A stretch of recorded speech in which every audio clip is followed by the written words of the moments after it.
Hi, I'm Lauren Van Embden on the board of directors here at the Levoy Theater. I am Jim Cook, also on the board of directors here at the Levoy. I'm Bill Horin. I'm the founder and executive director of Artsy and the Cut International Short Film Festival. So Bill Horin is a friend of mine who I've known since the Levoy opened, and he came to me with the idea of creating a documentary about the Levoy about a year ago. And flattered as we were, I thought, wow, that's amazing. And where would he get the information to make such a documentary? He already had compiled a lot of it, but most of it was from, most of it was from the book that Jim created around the time that we opened the theater in 2012.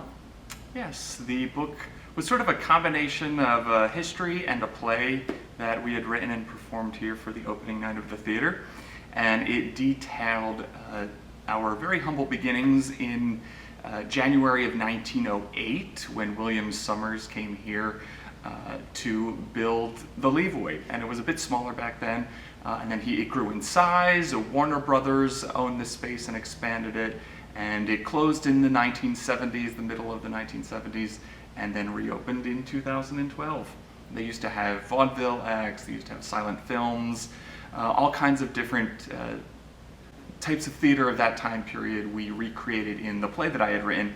And then I had also gone through old microfilm from newspapers, specifically the Bridgeton News, where I used to work as a news reporter, and just found old advertisements and coverage of the theater and built a very factual history of this space. And there was a really interesting story there. And we wish that the production had been filmed, but Bill asked me about that, but there was no video of the We found a opening few night. photos. Did you? We used Okay. some photos.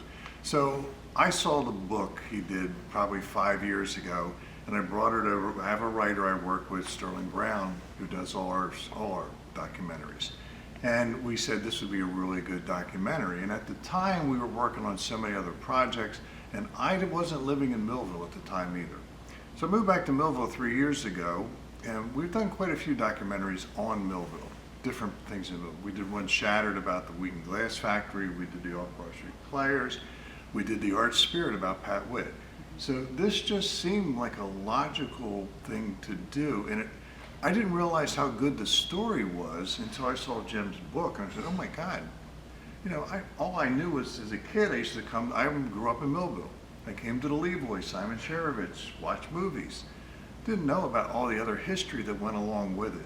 And then what Lauren and Phil went through when they decided to redo the place and did this amazing job. I mean, that's a story in itself.